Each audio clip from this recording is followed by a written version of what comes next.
Now the first thing that we'll need is all-purpose cleaning vinegar. I purchased this from Home Depot. We're going to pour this vinegar into an empty bucket, and then we have, in this case, 3 tools that we want to clean. Now what I've done is I've taped off each tool just so we can see a before and an after effect. So we'll place the vinegar in the bucket, place the tools in the bucket, cover the bucket, let it sit overnight, and then we can go on to the next step.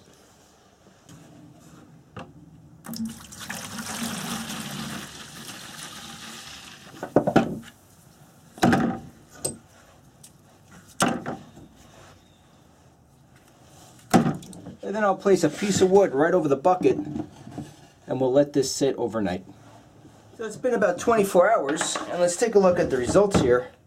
And you can clearly see that the vinegar is starting to slowly dissolve that old rust and grime off the tools here.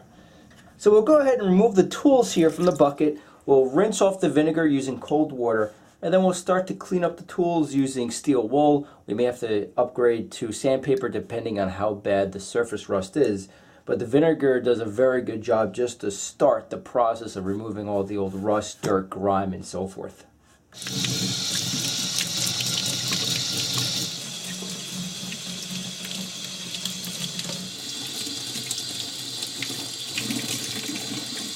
Now the next step will be to remove as much rust as possible off of these tools. Now you can use sandpaper. 100, 120 grit would be a good number to start at. In this case I'm using steel wool. Now steel wool has a number of different types of coarseness. They have something called superfine, which is indicated by 4 zeros, and then it goes all the way up to coarse 4, I believe, is the highest. In this case we're using coarse 3. Now if we look on the back here, coarse 3 removes paint, varnish, lacquer, shellac, rust and dirt, clean metal, stove surfaces, and so forth. So that's why I've chosen the steel wool. Let's see what kind of results we see with that. Again, if you don't have steel wool, try 100, 120 grit sandpaper. You should have some pretty good results.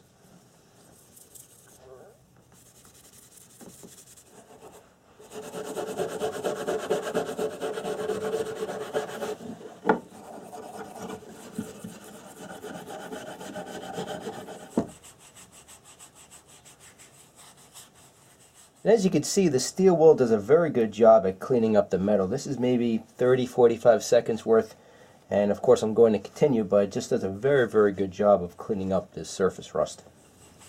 Now this socket happens to have a lot more surface rust than this wrench and that extension. So the first part, what I'm going to try is using a Dremel. I'll try some different attachments, and I'll come back shortly and just let you guys know what I found to be the best route regarding the attachments. Another option, if you do not have a Dremel, is, which I may also try in a few moments, is if you have a vise. Place the socket in the vise, get a nice file, and file it down, and then eventually you can primer and paint it right afterwards. But let's go ahead, let me see what kind of results I find here. Regarding the inside, I will clean with the Dremel. That will come out quite well. But the outside, as you can see, just has a lot of damage. So let's see what kind of results we find. Very quickly, if someone is questioning the part number on the sander I'm using here on the Dremel, it happens to come from a Harbor Freight 276-piece accessory set for the Dremels.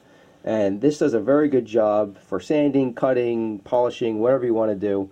If you bought this kind of stuff from Dremel, it would be a lot more money. And this is pretty good, I have to admit. I bought this some time ago, and I use it pretty often. 276 piece, item 62440. So if you need something like it, look it up on Harbor Freight.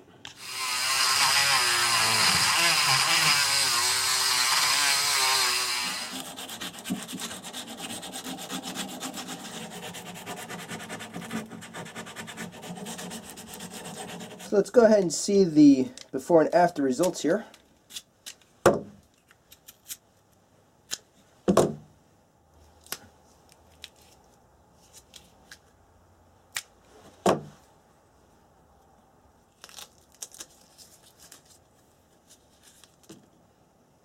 So some pretty good results just by using cleaning vinegar, steel pads, sandpaper, and a little elbow grease. You can even go to the next step, primer and paint these, but I'm just going to clean up the second half, put it in the chest drawer, and call it a day. So thank you for watching, and we'll see you next time.